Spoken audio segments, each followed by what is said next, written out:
Tem um tempo que eu não gravo vídeo, até porque eu excluí minhas redes sociais. E como eu não sou influencer, não sou youtuber, não quero fazer aquilo que é bonitinho, que atrai pessoas, mas eu gosto de manter os registros, por isso que eu não excluí minha conta do YouTube. Acho que ela ainda vai ser utilizada um dia, vai ser útil. Eu vou registrando as coisas mais importantes que eu encontro pelo caminho. Desculpa. E dentre elas, eu vou colocar aqui uma coisa que eu sei, por algumas razões, não importa quais, mas muita gente, a maioria, não faz a menor ideia de como é e o porquê. O que eu vou falar soa até um pouco como óbvio, mas é assim. Você sabe, você conhece táticas de guerra, algum tipo de tática de guerrilha, né? Normalmente os terroristas conhecem, mas o cidadão ele pode conhecer por cultura, por conhecimento. Você põe a literatura, você vê, vai para a internet hoje em dia e você consegue aprender certas coisas. Mas eu vou descrever aqui uma tática de guerra muito conhecida, não só por terroristas, tá? Mas é o seguinte: normalmente quando um país declara guerra a outro, exceto se o país não seguir nenhum tipo de, vamos dizer assim, de norma de bom senso, tá? Digamos, por exemplo, nós temos a Convenção de Genebra, que meio que direciona as coisas até dentro do campo de batalha. E os primeiros alvos, os alvos primários de ataque de uma nação a outra, não são escolas, não são hospitais, até porque a Convenção de Genebra proíbe. E qualquer signatário da Convenção de Genebra que descumprir a Convenção de Genebra, um soldado em campo, ele jamais vai assassinar um homem rendido, ferido. É claro que na hora do vamos ver, né, tem pessoas que fazem, mas existem algumas coisas que não são feitas. O certo é certo mesmo que ninguém esteja fazendo. Os alvos primários não são esses que eu citei, mas é tudo aquilo que enfraquece uma nação. Como assim? Eu vou explicar, você vai entender. Vamos dizer, eu vou usar como exemplo, apenas como exemplo, tá? É um exemplo, só para é didático, é fim didático, para você entender. Digamos que os Estados Unidos fosse atacar o Brasil. Os alvos principais dos Estados Unidos seriam monumentos, né? Vamos citar diretamente a estátua do Cristo Redentor, né? Você vai entender. Para muita gente, pode não ser para você, mas para muita gente, aquela estátua, ela tem uma simbologia e tem um apelo emocional. Tá? Você tem aí a questão de ser um monumento, de ser algo que traz beleza para o país, algo que é uma referência internacional, porque a estátua do Cristo Redentor para o Brasil é como a Torre Eiffel lá fora, é como a Estátua da Liberdade. São elementos que representam aquele país. O Brasil não é só o Rio de Janeiro, ele tem muitas outras belezas. Só que é um monumento que representa essa pátria. Além disso, a imagem, aquela figura do Cristo Redentor, ela tem uma simbologia religiosa para a nação. Por mais que se faça uma força muito grande, né, de contradizer a maioria religiosa do país, o Brasil é um país laico, ele tem diversidade de religiões e todas elas devem ser respeitadas. É um direito que consta na nossa Constituição Federal. Mas temos aí uma maioria cristã. Tá? Isso não significa que os outros são oprimidos. Não, mas é só simplesmente uma questão de como fomos colonizados. Né? O Brasil foi um país colonizado, se você não sabe. Então tem uma figura de apelo religioso. Tudo isso traz para o cidadão um sentimento, tem uma conexão sentimental. Existem pessoas que não estão nem aí, a gente sabe disso. Tem pessoas que estão um pouco se lixando, querem cerveja, carnaval e futebol. Mas a questão não é essa, a questão é que para uma grande maioria sim, porque graças a Deus o brasileiro ainda é dotado de algum sentimento, existe um apelo sentimental, religioso, financeiro, econômico.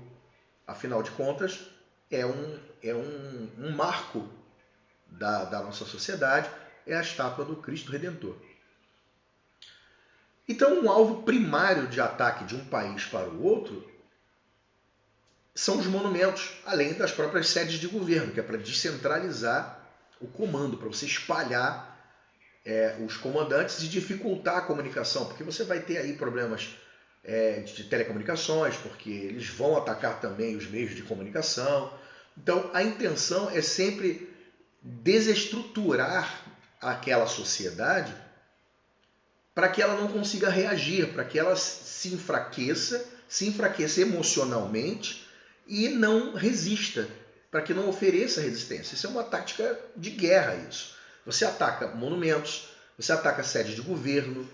Então, por exemplo, nós vamos dizer aí, Brasil, estádios como Maracanã, como Engenhão, que é uma construção recente, serão alvos. Poxa, mas vai matar muita gente. Eles sabem o que estão fazendo, eles vão atacar em momentos de baixa visitação, que é para causar o menor dano colateral possível. O termo é dano colateral, se eu não me engano.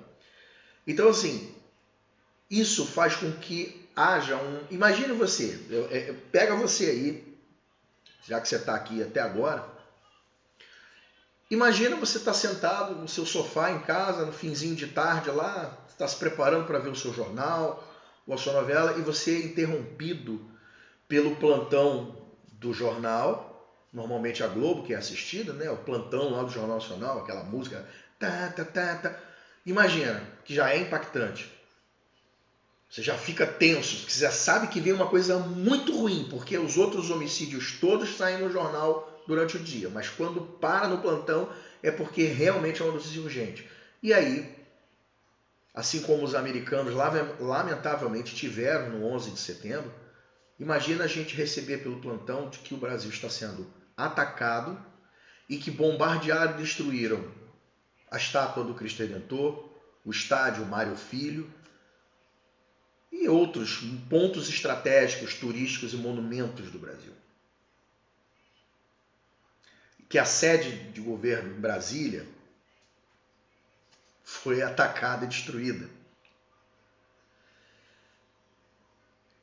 Isso vai causar um impacto emocional. Se ponha nesta posição, você está assistindo a televisão, de repente recebe o plantão do Jornal Nacional, dizendo que o Cristo Redentor foi bombardeado e veio abaixo.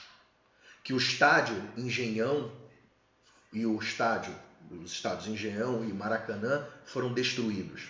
Para você que é carioca, eu tenho certeza que isso vai causar um impacto monstruoso em você. Inicialmente vai.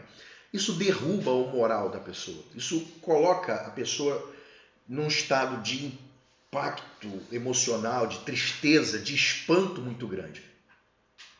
É isso que o ataque deseja. Diferente de um ataque para eliminar um ponto específico, como por exemplo os Estados Unidos atacou, não interessa se certo ou errado, uma instalação nuclear lá no Oriente, esse tipo de ataque ele é cirúrgico, é para resolver um problema. Mas o ataque inicial, dentro de uma batalha, de uma guerra, são os pontos que atingem o moral da sociedade. E aí, em seguida, você tem quartéis, você tem usinas hidrelétricas, termoelétricas, nucleares. Você vai ter um ataque para poder desestruturar. Imagina, você recebe a notícia do ataque, horas depois, um ataque em Angra 1, Angra 2, não sei se são 3 usinas, né? Angra 3, e aí a gente tem parte do nosso fornecimento de energia elétrica abaixo. apagões em tudo quanto é direção, acertam Itaipu, acertam outras usinas, torres de transmissão, a gente vai ter um blackout generalizado. Isso põe a população em pânico, torna o povo mais frágil. Isso é uma tática de guerra, é uma das táticas de guerra. Por que eu estou te explicando tudo isso? Para você conhecer um pouco como funciona a mente de quem quer tomar o poder de algum lugar. Tomar o poder não significa necessariamente invadir, entrar com homens armados, tanques de guerra e aviões e navios e encher lá de soldados e pronto, ocupamos o país. Não necessariamente. Esse ataque, essa tomada de poder pode ser puramente administrativa.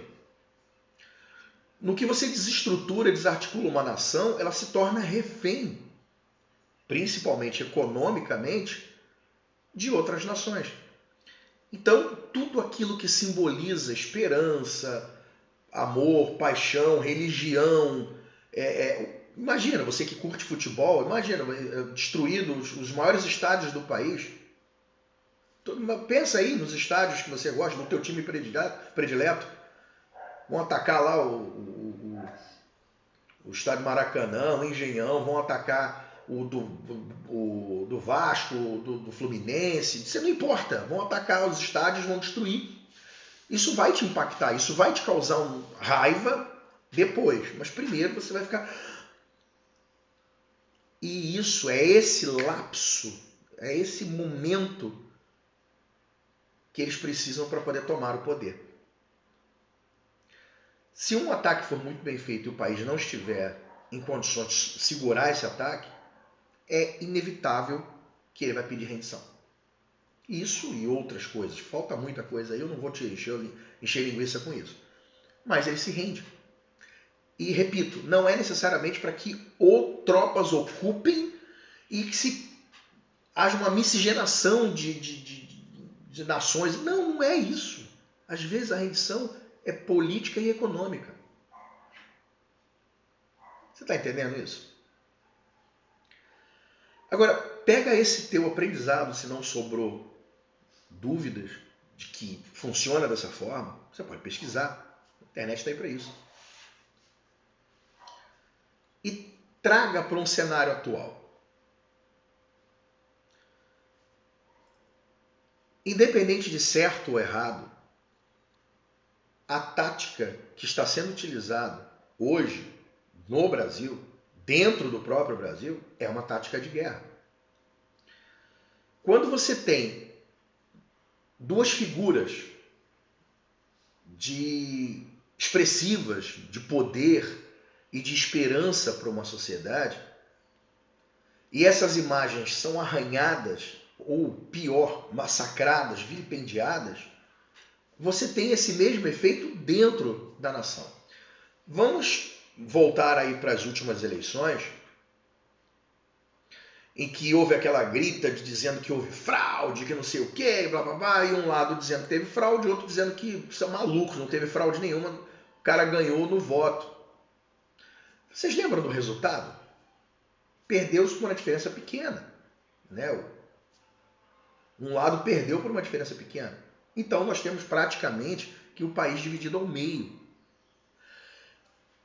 Houve um impacto emocional muito grande quando o atual presidente foi preso, julgado, condenado e colocado atrás das grades. Isso impactou as pessoas. Isso fez muita gente chorar desesperada e quase se matar e querer fazer quebra-quebra e explodir as coisas e as facções de bandidos ameaçaram de várias formas que causariam caos na sociedade e tudo mais. É esse impacto, é o impacto que eu acabei de citar de um ataque, de uma guerra. E o mesmo está sendo utilizado hoje com o ex-presidente. estão fazendo de tudo possível, até mesmo passando por cima da lei, para arranhar a imagem dele. Olha o impacto que teve para o cara ser levado a um tribunal, ser chamado de bandido, porque na verdade tentaram nivelar as coisas. O nosso amado presidente é bandido, ex-presidiário, agora nós vamos tornar o seu também.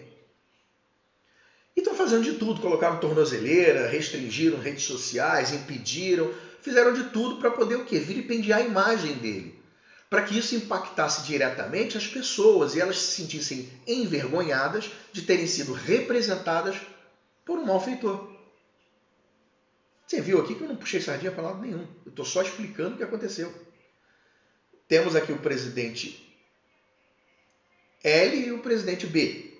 O presidente L foi chamado de ladrão, de corrupto, de bandido, de safado, cachaceiro, foi preso, julgado, condenado, colocado atrás das grades, cumpriu um pedacinhozinho pequenininho da pena que lhe foi imposta, saiu e está governando. É a reviravolta, né? Colocaram ele no poder que é para reviravolta. E o ex-presidente está passando pela mesma estrada. Tá passando porque merece. Tá bom, que seja. Mas está passando pelo mesmo caminho. Foi preso, levado a julgamento, vai ser condenado, isso aí é um fato, não tenha dúvida, vai ser condenado, até porque o sistema está aparelhado para isso.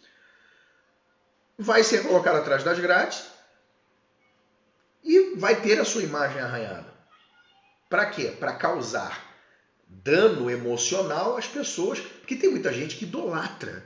Tem gente que idolatra o L e tem gente que idolatra o B. Tem gente que mataria e morreria pelo L e tem gente que mataria e morreria pelo B. Então, veja, a ideia é uma briga de egos muito grande e está se travando uma guerra interna, uma batalha, aonde quem perde nisso tudo somos eu e você. Independente de lado, nós estamos perdendo essa guerra. Enquanto isso, eles continuam bebendo vinho caro, comendo caviar, estando numa cela ou não, com as suas famílias, com o dinheiro nas contas, os seus parentes ricos, viajando pelo mundo afora, exceto aqueles que estão com visto cancelado. Desculpa. Mas enfim, é isso. Esse vídeo era para tratar disso. Eu não tenho a intenção de engajamento, não tenho a intenção de virar youtuber. É só simplesmente manter o registro. Porque lá na frente, caso né, sobre ainda a rede de pé, esses vídeos meus e de outras pessoas estarão disponíveis para a gente lembrar. Nossa, teve um maluco que na época falou que era isso e a gente não deu ouvidos. Vai ser. Tá bom? Então, obrigado aí pela atenção, se você ficou até aqui. Forte abraço. Fique com Deus.